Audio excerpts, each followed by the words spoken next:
Nah, PJ dengan yang sekarang ini beda-beda tipis. Beda-beda tipis loh. Menarik. Enggak. Bukan tendensius. Iya. Jujur-jujuran. Oke. 100 hari hasilnya apa? Oke. Minimal konsep lah ya, jejak minimal konsep atau sketch. Harus seperti apa? Mendirect wali kota supaya paham. Orang dekatnya saja bingung, apalagi saya, Pak. Bisa nggak secara de facto-nya saya mengatakan ini Diki yang harus jadi wali kota, Piman jadi wakil, Pak. Kalau tidak ada Diki sebagai setengah pelawak, stres rakyat kota, Pak. Betul. Untungnya Diki sebagai pelawak di sini hadir. Iya. Ya minimal Gerindra secara publis minta maaf terhadap rakyat kota Tasik bahwa dia sudah salah dorong gitu.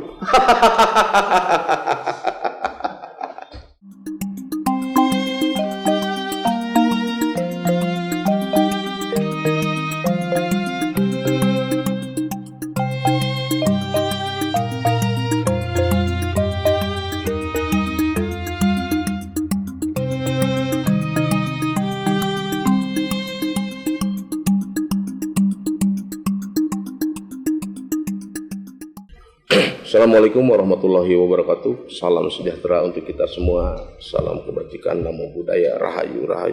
Sampurasun, Kang. Alhamdulillah pada kesempatan ini kita kembali lagi ketemu dengan channel Pikirkan Rakyat. Berpikir merdeka, rakyat sudah harus berbicara dan kita pikirkan rakyat. Dalam kesempatan ini, alhamdulillah kita kedatangan tamu tokoh pergerakan Kota Tasikmalaya. Beliau sekarang menaungi Padepokan Padi itu peradaban demokrasi, ketuanya. Dalam kesempatan ini pun kita akan berbincang-bincang tentang ketasikan sebetulnya, maka tentang ketasikan. Ya sekarang ini kan lagi ramai tentang 100 hari kinerja pemimpin lah, dan itu ramainya itu sampai menasional. Tapi pada dasarnya kan tidak ada undang-undang harus 100 hari itu harus sampai sejauh mana. Tapi minimal dalam 100 hari itu sket tentang pembangunan kota ke depan atau konsep tentang wilayah yang dipimpinnya ke depan itu sudah tergambar, atau blueprintnya sudah kelihatan mau kemana. Nah terkait itu saya juga ingin menyerap, ingin tahu lah, dan pemirsa juga kan ingin paham juga sampai sejauh mana kinerja, kalau boleh dibilang kinerja wali kota terpilih di Kota Tasikmalaya. Gimana? Gini, ada beberapa sudut pandang versi saya ketika mengalami beberapa figur pemimpin sebelum yang ini. Oke. Pertama, Kang Bubun, almarhum, ya. Beliau moderat, kemudian bisa menyatukan jajaran ASN, birokrasi, pejabat, dari mulai pejabat terendah, sampai katakan sekda. Dilanjut sama Kang Sarip. Kang Sarip matang, usia sudah mumpuni, pengetahuan intelektual secara akademisi tidak diragukan. Luar biasa. Beliau luar biasa. Saya merasakan ada support ketika waktu sama Kang Sarip, ya. Supportnya gini, birokrasi ini tingkat kejeblokan dari 100%, waktu sama Kang Sarip itu bisa turun jadi 10%. Artinya dulu kan jargon Kang Sarip kalau nggak salah clear and clean. Ya. Clear and clean government. Clear and clean government artinya birokrasi ini harus bersih. Pak Budi, Ya. Terlepas Pak Budi punya pengalaman pahit ketika mimpin, tapi dia bisa menorehkan yang akhirnya dirasakan oleh masyarakat. Oke. Bagaimana tatanan pembangunan, Betul. Infrastruktur, betul. Itu jalan ya, Pak Budi ya. Terasa banget beliau. Nah, dilanjut sama Kang Yusuf. Kalau Kang Yusuf tidak masuk hitungan bagi saya, kenapa? Karena dia termasuk hanya PJ ya? sebatas estafet. Oke, termasuk PJ ya? Tidak jadi hitungan? Enggak. Oke. Nah, PJ dengan yang sekarang ini beda-beda tipis. Beda-beda tipis loh. Menarik. Enggak. Bukan tendensius. Iya ya. Gini, dulu saya pernah baca ya, Soekarno itu pernah bilang, Tuhan itu tidak akan mengubah nasib suatu bangsa kalau bangsa itu mengubahnya dengan sendiri. Nah, persoalan hari ini, kapitalis sudah membunuh dengan gaya. Poinnya saya tangkap. Paham ya? Paham. Nah, kapitalisme hari ini sedang memproduksi pemimpin tanpa latar belakang si pemimpin ini punya dasar untuk memimpin. Karismatik, gitu. Pengetahuan, dekat dengan rakyat. Nah, ini syarat mutlak bagi seorang pemimpin. Jejak rekam mungkin ya. Oh, harus. Jejak rekam ketika menjabat sesuatu itu mau mutlak harus ada jejak rekamnya. Sangat. Oke. Nah, syarat-syarat itu versi saya untuk pemimpin hari ini itu tidak ada. Tendensius itu kan? Enggak tendensius. Faktanya gini, gini bos. Ketika bicara visi misi 100 hari, sampean tadi ngomong 100 hari. Betul. Nah, jujur-jujuran. Oke. 100 hari hasilnya apa? Oke. Minimal konsep lah ya, jejak minimal konsep atau sketch sudah kelihatan. Ada bos 100 hari yang direalisasikan, jogging pagi, lari, senam ibu-ibu, itu kan diwujudkan. Betul. Karena waktu masa kampanye dia gencar pertama senam ibu-ibu, terus ada dikit-dikit lari-lari pagi. Nah sekarang itu adalah realisasinya ya. Oh, saya potong ya, nggak apa-apa ya, kita ngobrol aja. Justru saya jadi ketakutan kalau memang tadi latar belakang seperti itu. Lari-lari itu, oke lah sehat secara ini. Tapi dengan kondisi yang tadi dibicarakan, takutnya jadi lari dari kenyataan kan. Gini bos, gini nih. Kita bicara prinsipil kepemimpinan ya. Oke. Bukan untuk mengolok-olok atau apalah. Persoalan Kota Tasik hari ini, saya kemarin audien, betul. Berharap wali kota dan wakil ada. Betul. Pertama yang ingin saya tanyakan itu 100 hari kerja, kenapa hasilnya nol besar? Saya confirm ke tim dia waktu kampanye yang ada di DPRD itu. Oke. Nah, 100 hari kerja itu ternyata tidak bisa dilaksanakan karena untuk tahun 2025 yang sekarang masih memakai program CK yang dulu, yang tahun kemarin. Oh, jadi anggaran warisan. Mending warisan. Kalau warisan itu dilaksanakan Pak. Yang kemarin juga terlaksananya belum maksimal. Yang sekarang tidak ada gitu loh. Paham. Ngerti? Kan? Nah, terus jangan dulu ngomong konsep ke depan. Oke. Kalau dari awal sudah gagal,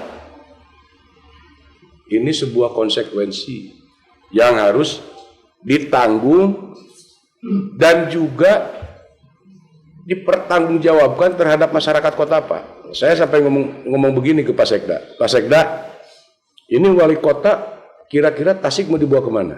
Oke. Kalau saya kambing, oke. Saya cuma makan rumput selesai. Lah saya manusia Pak. Pak Sekda juga manusia. Rakyat kota Tasik manusia tuh. Pak Sekda memaparkan bahwa ada beberapa program yang sudah dicanangkan akan diwujudkan sambil berjalan. Nah, berarti kata saya yang 100 hari kerja kemarin gagal nggak? Nggak bisa ngomong Pak Sekda. Udah, mau besar aja. Nah, saya garis bawahi, kegagalan itu lebih spesifik nih Kang. Kegagalan itu di wilayah mana tuh? Kelihatan bahwa itu gagal. Tadi kan dibilang bahwa itu gagal.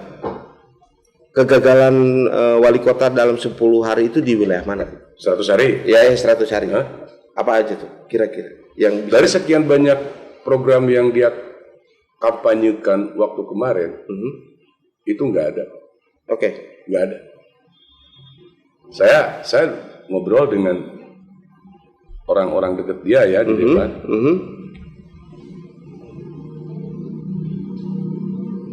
Harus seperti apa mendirect wali kota supaya paham. Orang dekatnya saja bingung, apalagi saya Pak. Sampai sebegitunya ya? Ya. Oke. Artinya saya simpulkan ya. Saya simpulkan. Bisa tidak?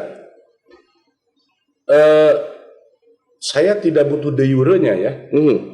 Tidak butuh karena de jure ini sudah di hak paten oleh negara bahwa Piman wali kota, Diki wakil. Bisa nggak secara de facto-nya saya mengatakan ini Diki yang harus jadi wali kota? Piman jadi wakil, Pak.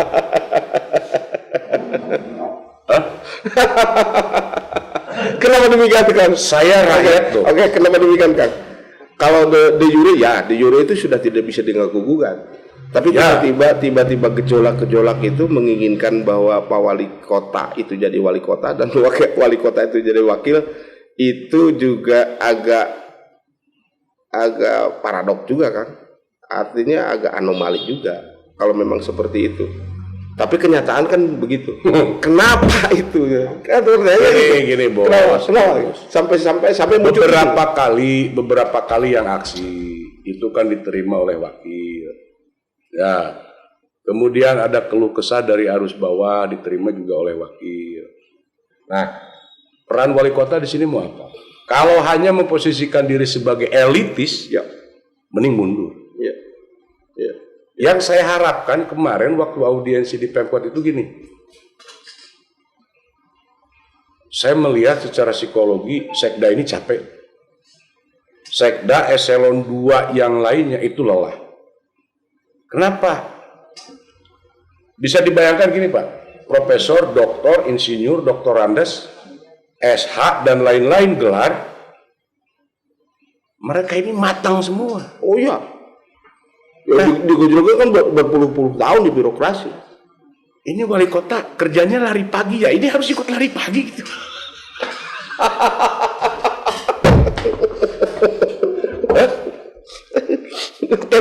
Saya memilih Diki Chandra minimal Diki ini punya pengalaman minimal ya.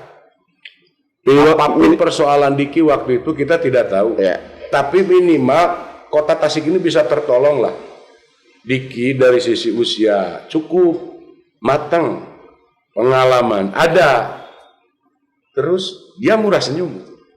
Ya minimal eselon 2 yang berkerut itu jadi tertawa ya. Bodornya itu ya. Ya dan itu sampai sekarang itu Kak. Kalau tidak ada Diki sebagai setengah pelawak, stres rakyat kota Pak. Betul. Untungnya Diki sebagai pelawak di sini hadir. Ya. Komedian lah. Bisa membuat riang suasana. Bisa membuat tapi kalau begitu lama-lama rakyat kalau misalkan dinabobokan dengan riang dan sebagainya jenuh juga kan. Memang harus ada eksekutor yang bagus daripada wali kota tidak bisa senyum. Bahaya itu. Oke, tadi saya menggaris bawah ini Kang, bahwa setiap teman-teman mau audien dan itu juga bukan jadi rahasia umum, banyak sekali ya teman-teman yang ingin bertemu lah, bersilaturahmi dengan wali kota, dengan wakil wali kota. Ternyata wali kota itu ya hampir 90% lah tidak menemui atau memang wali kota kita itu anti kritik. Pertama Saya sepakat nanti kritik ya. Yang kedua, dia tidak menguasai substansi persoalan. Tidak menguasai. Kenapa? Saya tadi bilang, syarat jadi pemimpin adalah dia menguasai pengetahuan. Oh betul. Karismatik, Mutlak. dekat dengan masyarakat, Mutlak. memahami kebutuhan keinginan masyarakat, bisa mengkonsolidir jajaran pejabat di lingkungan dia. Gitu. Nah, ketika ada aksi, ketika ada aspirasi dari arus bawah, kemudian dia menghindar, mudah-mudahan bahasa saya didengar oleh dia menjadi kritik membangunnya. Dia tidak menguasai pengetahuan. Bahaya. Makanya saya menjatuhkan Diki Chandra saja. Secara de facto harus jadi wali kota. Timan jadi nomor 2 gitu. Sebetulnya saya ya. Oke. Saya paham. Saya tangkap kok apa yang diinginkan oleh teman-teman Padepokan Padi dan teman-teman yang lainnya, saya paham. Sebetulnya mah ada sih untuk itu. Kan ada ada konsultan politik. Nah, peran konsultan politik minimal misalkan orang yang orang yang buta pun kalau memang diajarkan lama-lama kan bisa jadi membaca. Nah, apakah itu memang peran sebagai penasihat politik Pak Piman itu sejauh mana, atau memang ada atau memang tidak menurut Kang Iwan? Gimana? Konsultan politik bisa bermanfaat, bisa dipakai ketika si pemimpin ini gini. Dia belajar kepemimpinan kemudian bergerak. Betul. Harus ada aksi, ada aksi lah. Gitu. Bergerak tanpa belajar ngaco. Kan gitu. Jelas. Belajar tanpa bergerak sama. Ini kelompok penghayal. Sama. Nah, kalau toh memang ada konsultan yang dikontrak oleh wali kota yang sekarang, bagaimana mengarahkan dia untuk membereskan persoalan Kota Tasik? Dicoba dong. Lalu kenapa pergerakan wali kota sampai hari ini begini? Konsultan yang tidak bisa, atau wali kota tidak mau, atau tidak mau konsultan? Nah, itu. Tapi saya yakin konsultan ada. Iya, konsultan ada. Ya, salah satunya saya menangkap juga bahwa ada sebetulnya kantor dari Pak Wali Kota kita gitu. Ketika misalkan ada sebuah persoalan lalu dijawab. Nah, masalahnya ini yang menjawabnya itu medsos kayak TikTok dan sebagainya.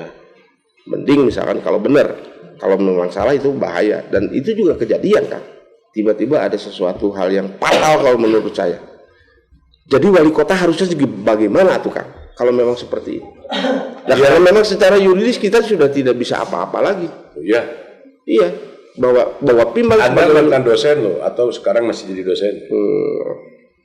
Maaf, ketika Anda menjadi dosen dalam ruangan kelas, minimal Anda bisa mengukur kadar kualitas IQ murid. Saya balik bertanya, dari mulai malam ini kita bincang-bincang, Anda analisa saja IQ wali kota. Lalu hasil kesimpulannya kasihkan ke saya. Kalau Anda berbohong, berarti Anda dibeli. Gitu. Nah, ini mau kembali ternyata host ditanya harus berstatement. Enggak, ya apa-apa. Kita jujur-jujuran loh. Ya, ini dimitasikan Kang. Ngomong seperti ini ya katakanlah kenceng atau apapun itu, semata-mata ini kecintaan kita kepada kelahiran kita, Kota Tasikmalaya. Ya ingin lebih bagus, apalagi Kota Tasikmalaya itu kan punya jargon mutiara dari timur. Dari dulu Tasikmalaya Raya ini dari dulu itu kan luar biasa. Masa sih sekarang? Karena saya punya referensi, punya parameter 4 tokoh. Ya. Bubun, Ya. Sarip, Ya. Budi, Ya. Yusuf. Ya. 4 tokoh ini mewarnai kepala saya. Ya. Bagaimana mereka menjadi seorang wali kota, memimpin kota. Betul.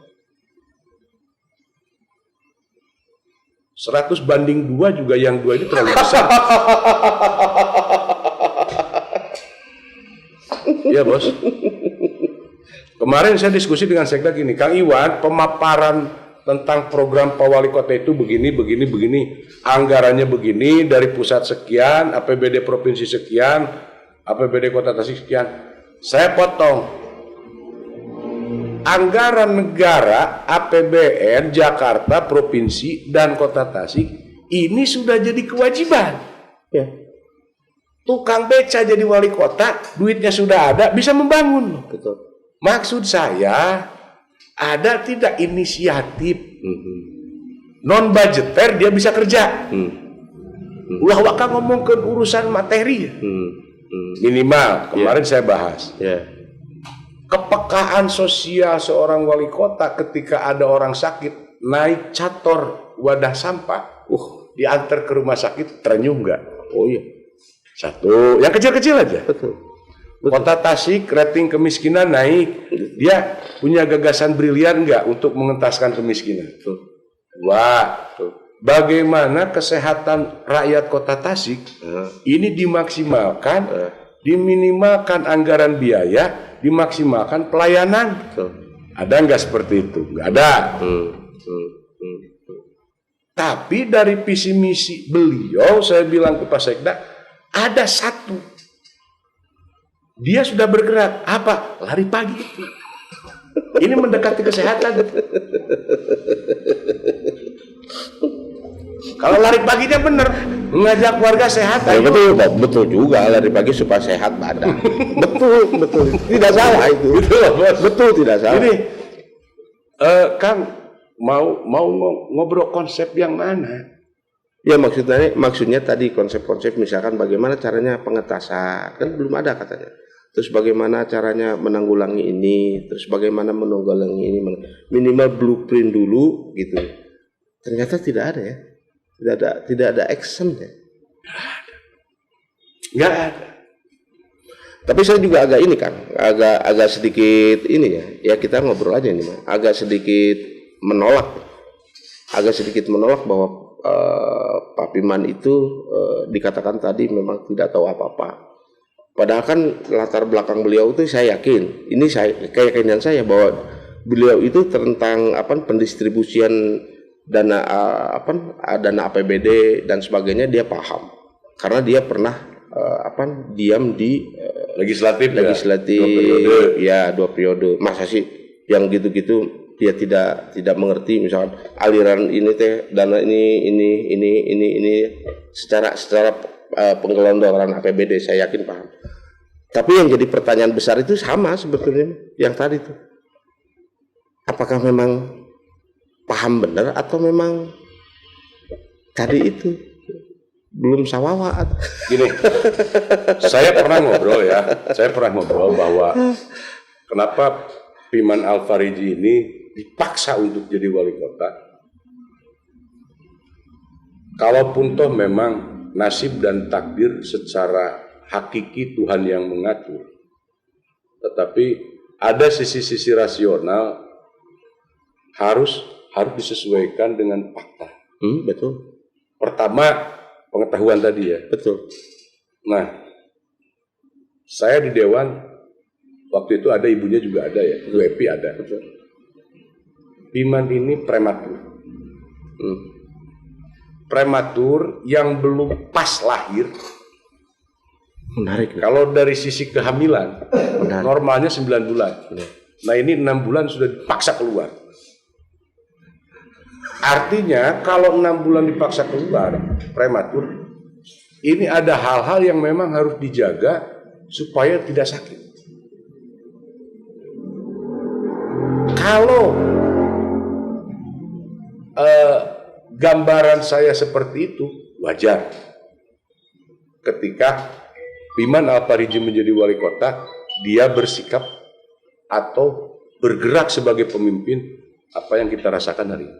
Wajar. Nah, dan saya pun tidak menganggap bahwa Piman tidak punya pengetahuan. Kalau saya simpulkan, ini persoalan mental saja. Mental. Karena dari sisi faktor usia, Sunda nama can manji.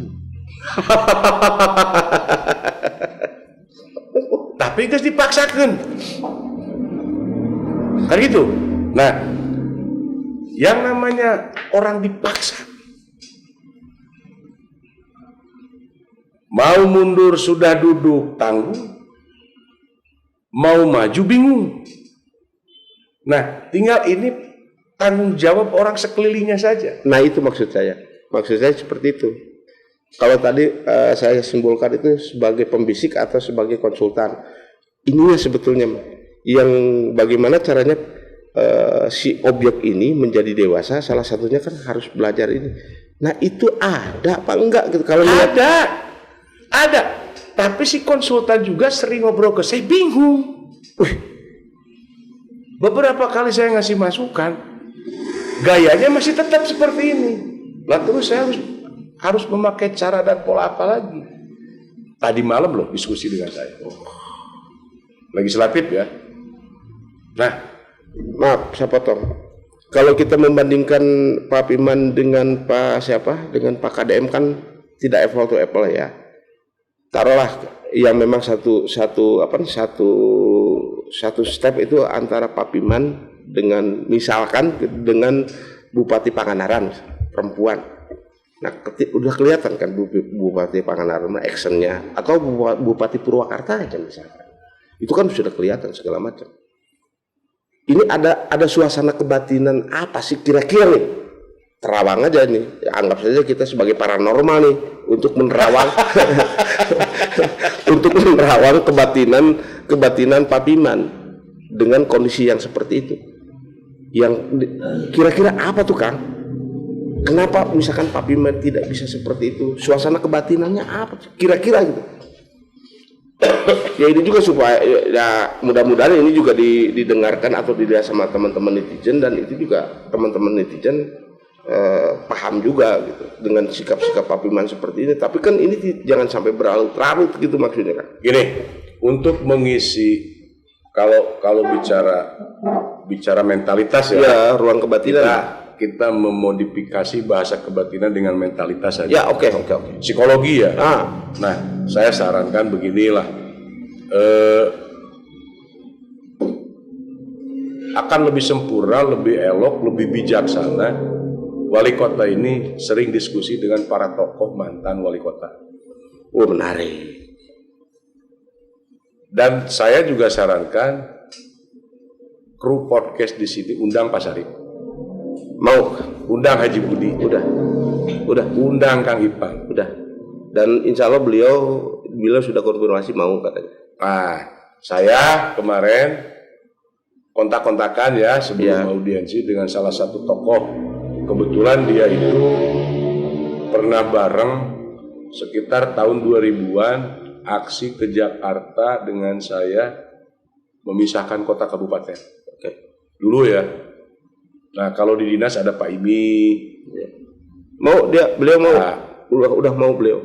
Tokoh ini cerita ke saya. Wah, kira-kira kamu mensikapi wali kota yang sekarang gimana? Versi Akang, saya balik nanya, versi Akang sebagai orang tua seperti apa? Bilangnya apa coba? Piman itu wali kota yang sekarang dipicen kaleweng, dibuang ke hutan. Oke. Dibuang ke hutan, pulang nggak bisa, diterusin melangkah nggak tahu jalan. Oh itu ada loh, tokoh yang ngomong gitu ke saya. Tapi saya nggak cerita namanya ya. Tapi saya tuh sekarang bayangkan situasi seperti itu di tengah hutan sendiri, tidak tahu jalan, diteruskan jalan tidak tahu, mau balik juga tidak tahu. Kebayang? Nah, yang membuangnya siapa kan? Yang membuang ke hutannya itu siapa? Ya manusia lah, bukan hewan. Oh iya. Maksudnya kok berani-berani ngebuang ke sana? Maksudnya apa? Nah, yang ngebuang itu maksudnya apa sih? Enggak, ini bahasa kasar kejengkelan yang muncul dari tokoh kota Tasik. Iya. Artinya dia sudah terlewat jengkel. Betul. Nah, cuma saya begini bilang, semoga saja karena manusia diukur oleh manusia. Itu berbeda ketika manusia diukur oleh Tuhan. Betul. Kan gitu? Betul. Mutlak itu. Kita berharap, berdoa, mudah-mudahan wali kota yang sekarang ini diberi pengetahuan secara cuma-cuma oleh Tuhan. Amin. Dalam waktu dekat dan supaya tidak muncul setiap saat ada gesekan, setiap saat ada tendensius dan lain-lain. Cuma untuk jawaban di podcast bincang sekarang itu, saya tetap tidak merubah di mata saya untuk menghibur hati saya bahwa wali kota adalah Diki, udah gitu. Saya ya. Ya nggak apa-apa. Bebas kok. Sebagai warga demokrasi lah kita. Tasikmalaya saya punya hak. Iya. Untuk menghibur diri saya sendiri. Saya tidak tahu dan saya tidak kenal dengan Diki Chandra. Tapi minimal ya pandangan saya tidak salah ketika Diki dari sisi usia sekian tahun, kemudian dia ada pengalaman. Ada pengalaman. Minimal saya terhibur. Mudah-mudahan Diki Chandra ini bisa menyelamatkan kota dari keterpurukan miskin, ya, dari keterlantaran orang sakit, terus dari ketidakberesan dunia pendidikan. Saya berharap ada Diki Chandra di sini. Sebagai bumper atau antisipasi agar Tasik tidak ambruk. Saya berharap ke Diki Chandra ya. Makanya saya bilang tadi kesampaian bahwa de jure Piman Alfariji, tapi saya secara de facto Diki Chandra udah selesai. Wah, boleh lah, itu kan satu paket ya kan. Nggak apa-apa. Nah, kemudian pesan saya gini ya. Berharap wali kota ini tidak anti kritik. Ya. Lahir sebuah pengetahuan, lahir sebuah harmonisasi adalah dari gesekan. Betul. Mutlak itu. Nah, mutlak. Ya persinggungan inilah, persinggungan wacana, persinggungan ini. Jadi kalau wali kota ketika banyak menerima kritikan, masukan, saran, ditanggapi dengan tendensius, belum dewasa kalau betul. Misal saya memberi masukan nih, saya memberi kritikan, ada lagi organisasi lain, ada lagi tokoh lain, kemudian tendensius sampai wali kota tidak mau kenal dan tidak mau mengakui, mending mundur jadi wali kota. Ngapain tidak mau dikritik? Karena apa? Nggak ada yang sempurna. Betul. Itu. Terus ini Kang, ini mah bukan ininya. Saya juga mengambil apa sih namanya? Saya juga berkesan nih dengan ini kan. Oke lah, yang namanya perhelatan pilkada itu dengan berbagai macam pilihan, katakanlah begini, bahwa pilkada ini beberapa calon untuk kontestasi dalam pilkada pada saat itu, terus ada pendukungnya tentunya, termasuk di wilayah ASN, di wilayah masyarakat, di wilayah lain. Nah, ketika beliau sudah depak kok bahwa beliau yang jadi pemenang atau yang dilantik beliau secara de facto pada saat itu, dan sekarang de jure juga sudah termaklum bahwa beliau ini. Nah, hal-hal atau sensitivitas atau sentimen yang dulu ketika perhelatan pilkada itu sebetulnya kan harus hancur kan. Karena siapapun itu yang menjadi wali kotanya, wakil wali kotanya, masyarakat kan harus manut ke sini. Termasuk perangkat-perangkatnya harus manut ke sini. ASN-nya pun harus manut ke beliau. Nah, kita tangkap kenapa saya bisa berstatement seperti ini. Nah, keberlarutan masalah pengisian OPD pun saya terlepas itu ada aturan atau tidak ada aturan, ya harus madep dong. Karena pada dasarnya ASN itu bagi saya nih, bahwa ASN itu kan sama seperti halnya Badega. Ataupun ASN itu sama seperti halnya kalau di Jogja itu apa? Abdi Dalem, pesuruh, katakanlah seperti itu. Atau ya buat masyarakat itu sebagai jembatan. Nah, kita menangkap di sini pun kekisruhan di dalamnya itu masih kentara nih Kang. Ada yang menganggap wah karena ini mah dulunya ke sini, ini dulunya ke sini. Nah, ketika misalkan beliau sudah termaklum sebagai wali kota, kekisruhan ini kan sampai sekarang udah ada rumor di masyarakat yang berkembang di Tasikmalaya ini, ada rumor sekda bayangan Kang. Artinya secara de facto atau secara de jure sekda Itu, tapi secara de facto ada sekda bayangan. Konon katanya. Kalau Akang gimana?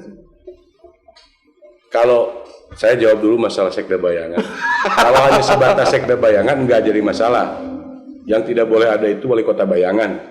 Ini bahaya kalau ada wali kota bayangan ya. Maksudnya gimana Kang? Sekda bayangan itu masuk kepada sendi-sendi yang memang itu nantinya untuk untuk menentukan sebuah kebijakan kan?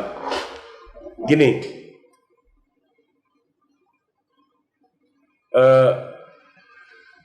ASN yang membuat satu polarisasi tanpa patsun terhadap pimpinan.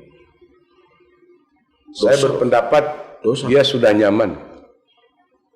Dia sudah nyaman dan takut kenyamanan itu terganggu. Nah, sehingga dia bermanuver. Versi saya.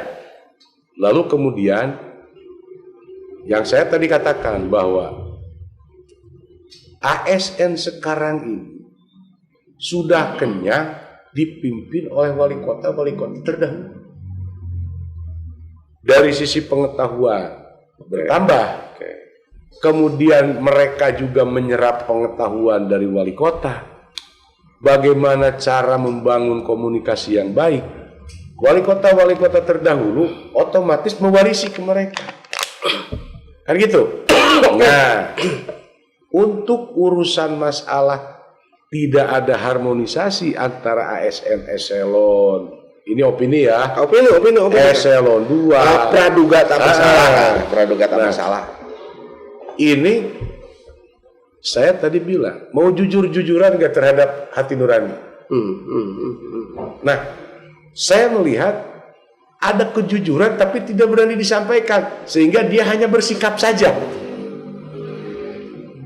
Ngerti gak maksud saya? Paham. Lalu kemudian dari soal itu nanti saya ada pertanyaan lagi. Oke. Lalu kemudian ini peran wali kota, Pak. Seharusnya peka, sensitif, menangkap gejolak di internal. Kan gitu? Nah, kalau dia paham psikologi bawahannya kurang harmonis, dia harus bisa menciptakan harmonisasi. Nah, sekarang kan tidak. Nah, urusan masalah tim wali kota di eksternal yang kemarin mendorong ini harus bertanggung jawab, Bapak. Itu satu. Yang kedua, mereka sebetulnya sudah pada dewasa.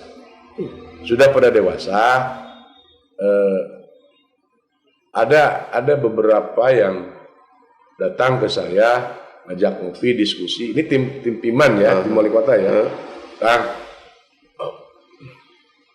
Iya, cenanya wali kota didorong ke saya teh, gitu loh kira-kira. Tanggung jawabnya salah. Iya dong. Jangan lepas tangan. Tapi di mana heula cenah urang mimitian. Anu pangdeukeut wae sering ngobrolan, anggar cenah. Kurang didangu, komo saya. Nah, gitu loh. Oke. Saya mencoba untuk menghibur kawan-kawan. Kita tunggu sajalah 2-3 bulan ke depan lagi. 6 bulan lah, karena memang dalam aturan konon katanya gitu bahwa wali kota terpilih itu tidak bisa bergerak secara keorganisasian selama 6 bulan katanya. Artinya dari 100 hari kita tambah 100 hari lagi jadi 200 hari. Nah, mudah-mudahan ada perubahan.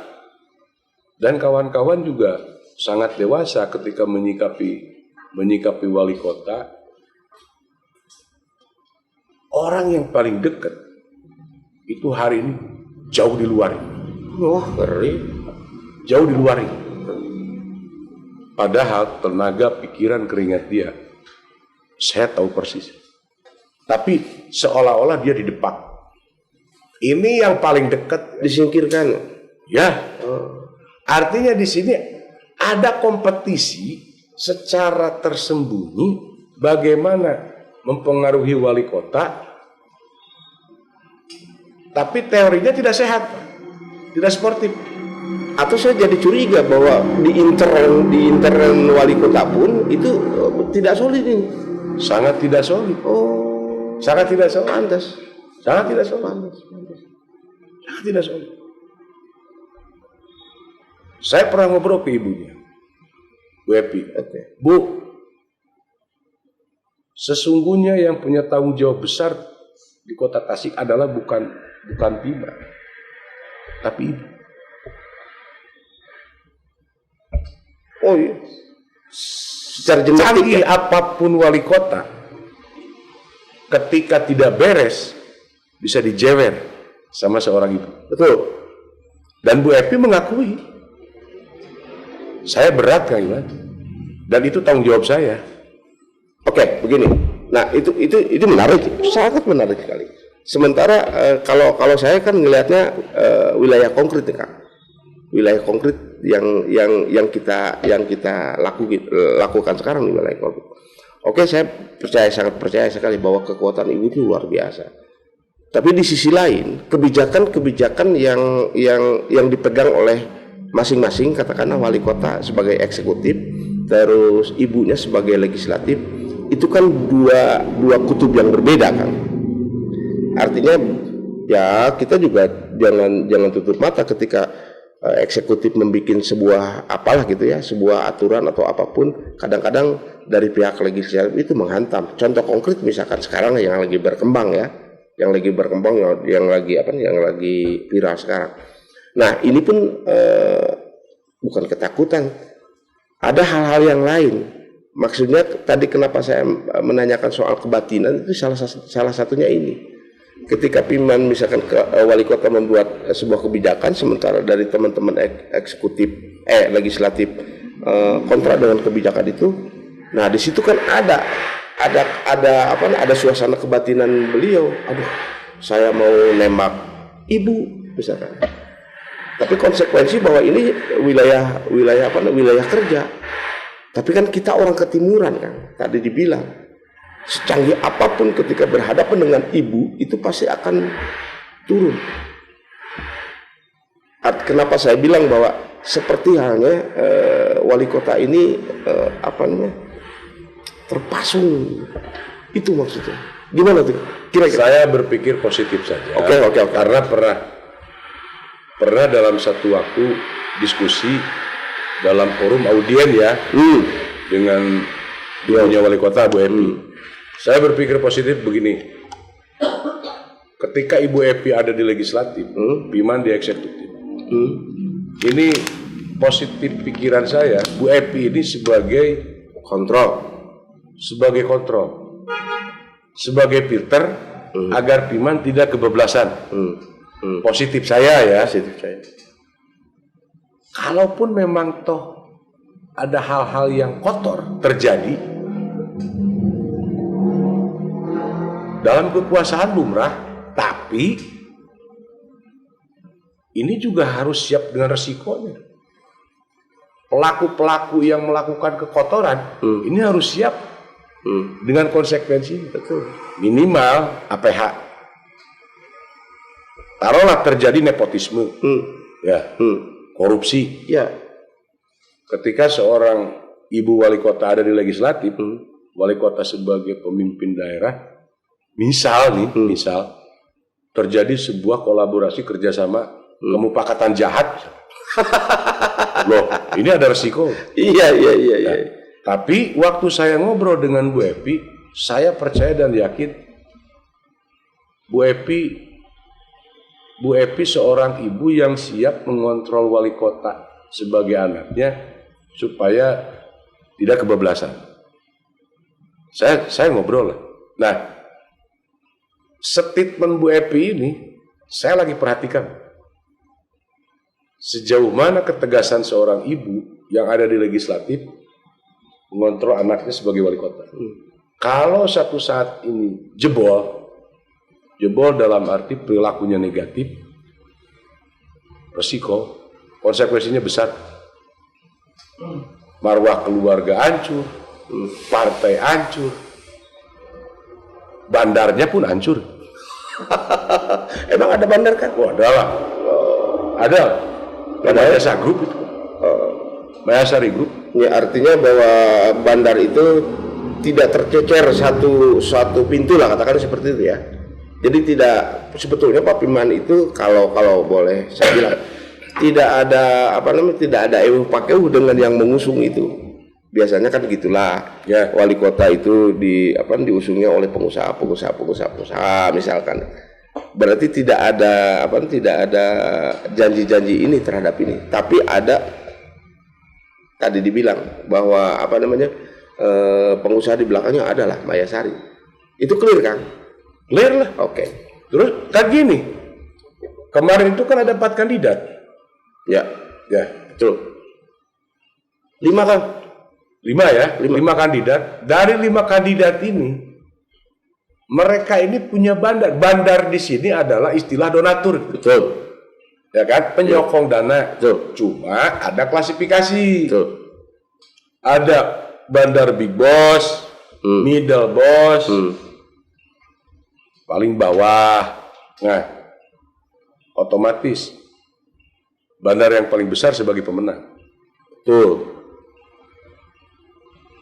Terus kalau gerakan kapitalisme ini terkait urusan bandar, penyokong dana, kalau gerakan kapitalisme ini ada di belakang layar seorang penguasa, saya yakin dia tidak mau rugi, Pak. Tidak ada makan siang gratis ya? Nggak ada. Nggak ada. Oke. Tidak mau rugi. Artinya apa? Setiap donatur pasti menyelipkan keinginan, agregasi kepentingannya jelas. Iya. Nah, apapun itu. Ya. Iyalah. Oke. Nggak mungkin nggak ada kepentingan, nggak mungkin. Ada, cuma yang akan lelah ini yang didorongnya ini. Yang didorongnya ini akan lelah. Oke. Berarti misteri saya sebenarnya dengan pemaparan dari A sampai Z itu kebuka. Versi saya bahwa Piman itu terpasung. Saya pernah dipanggil Kudu Wiagus, dipanggil sama Kapolda. Kenapa sih di Tasik kamu tuh ribut saja? Waktu kemarin saya bilang yang masih emosional. 96 itu ada oligarki kekuasaan. Ya. Sehingga terjadi kerusuhan. Betul. Hajat wali kota kemarin itu ada oligarki keluarga. Oke. Tidak ada oligarki punya arti akan bermanfaat untuk masyarakat.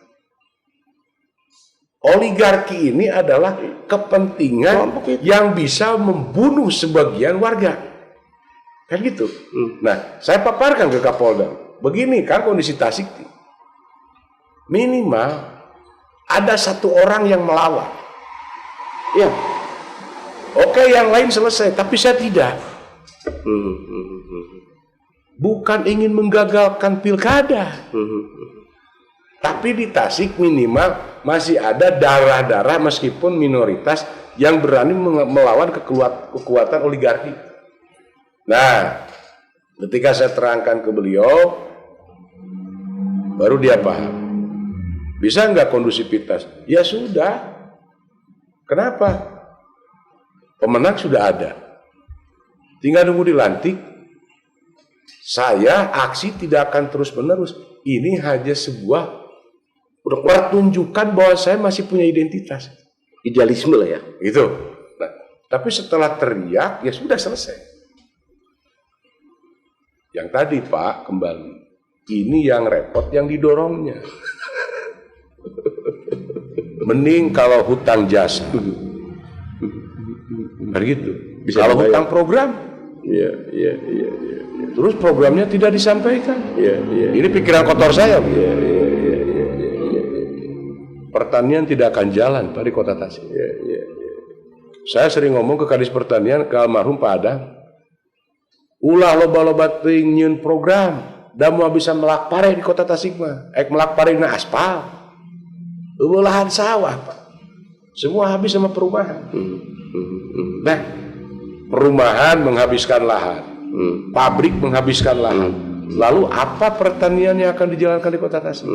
Nah, inilah warisan yang harus diteruskan oleh wali kota yang baru. Tetapi kenapa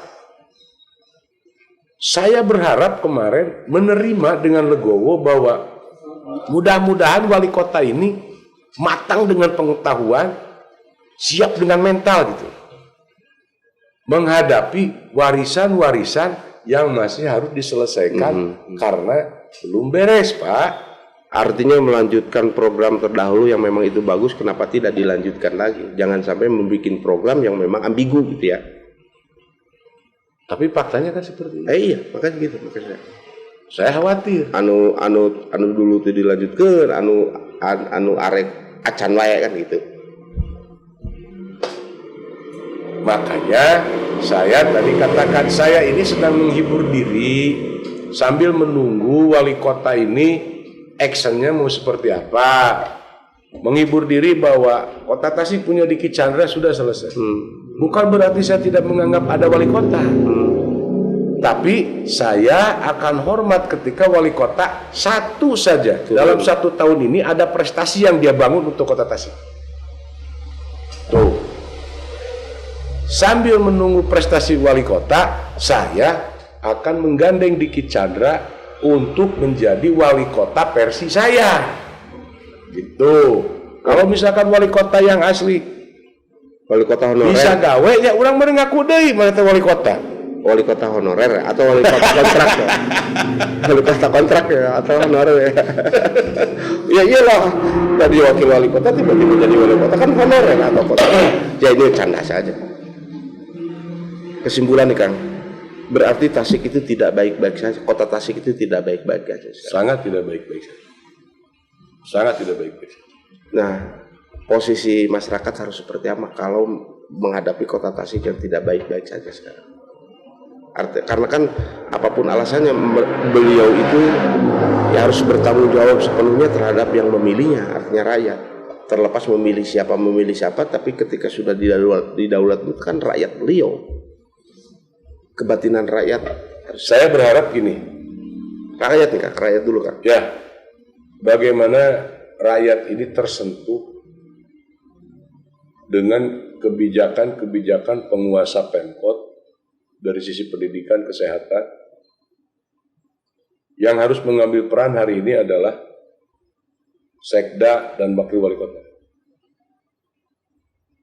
Harus sigap, jadi jangan menunggu gebrakan wali kota, tapi dia antara Sekda dan Wakil ini harus berinisiatif secara pribadi. Banyak komunikasi yang baik saja antara Wakil dengan Sekda.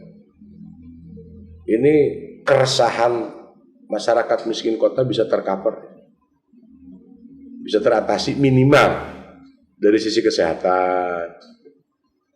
Karena yang bisa membangun komunikasi secara intim, harmonis, itu Sekda, Wakil Wali Kota, mereka bisa. Nah, mari saya ajak kawan-kawan, kita dorong supaya ada perubahan karakter agar Wali Kota ini bisa bersahadat lagi sebagai seorang pemimpin. Dia harus melakukan syahadat kepemimpinan. Karena tumbuh keyakinan seorang pemimpin itu ketika sudah ada optimisme dalam dirinya. Nah, kalau sampai sekarang masih seperti ini, saya khawatir ketika tidak ada perubahan karakter, tidak perubahan sikap, pemakzulan, impeachment. Ini rame loh. Masih tidak percaya rakyat kota. Nah itu bahaya. maksudnya. Kenapa saya ngomong seperti itu? Takut muncul itu. Jujur saya sudah diskusi. Saya sudah diskusi tentang pemakzulan. Sudah. Saya bukan anak kecil ya. Harus menganalisa lama-lama orang. Iya. Paham. Ini pemimpin harus dianalisa misalkan 4 bulan, 5 bulan sampai setahun, benar atau tidaknya, gak usah kayak gitu. Kita ini sudah kenyang, bos. Kenyang.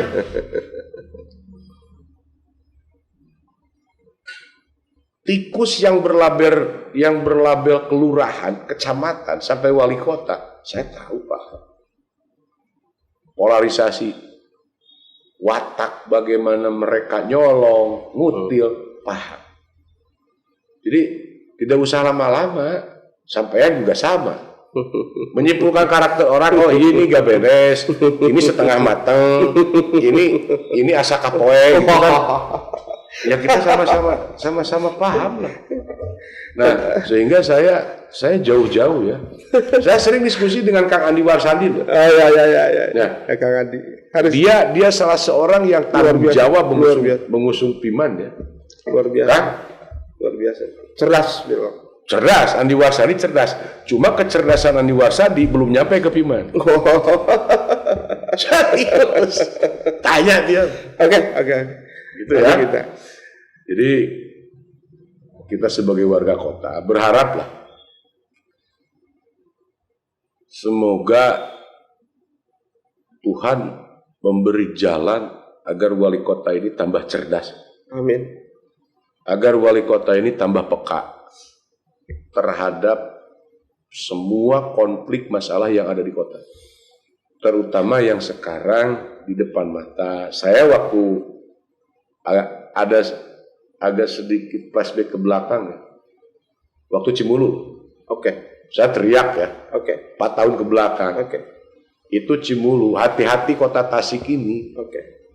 rawan banjir. Datang tuh Wagub Kang U waktu itu. Ya. Disuruh sama Kang Emil. Ya. Nemui saya. Ya. Oke, anggaran saya selesaikan. Ini akan dikeruk dan lain. Sampai sekarang alhamdulillah nggak ada. 3 hari ke belakang, saya melihat debit air Ciloseh itu naik. Betul. Debit air Ciloseh naik. Takutnya ini Ya. sempadan rumah ini tergerus air di bawah. Kropos habis aja. Nah, tapi alhamdulillah doa saya terkabul. Tiba-tiba Ridwan Kamil ada masalah tentang perempuan. Lunas ya. Kang UU Ya. mudah-mudahan selamat lah ya. Oke. Nah, tolonglah, saya berharap sekali lagi wali kota ini peka bahwa Tasik tidak baik-baik saja, banjir semakin melebar ke tiap pelosok daerah, kemiskinan. Malahan ke tengah kota sekarang banyak sampai sepinggang. Oh iya. Nah, terus solusinya seperti apa? Iya. Dan secara logika itu juga tidak mungkin harus ke harus ke tengah kota. Kalau dari lihat antropologi struktur kota Tasikmalaya itu sebetulnya harus tidak ada banjir karena di bawah. Terus buangan airnya juga di bawah, tapi kok banjir. Saya berharap inilah. Yang tadi ya konsultan politik ini kelompok dari legislatif Partai Gerindra, terutama Kang Andi, Haji Aslim, mau tidak mau dia harus mendirect wali kota agar kreativitasnya ini bisa berdiri ya, bisa dirasakan oleh warga kota Tasik.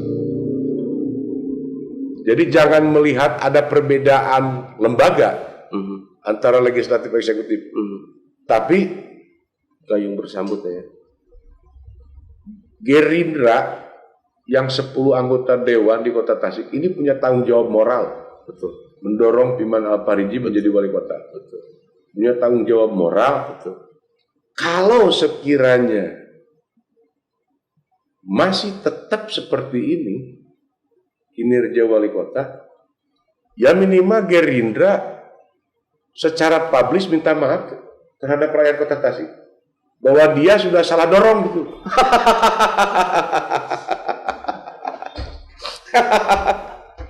Oke.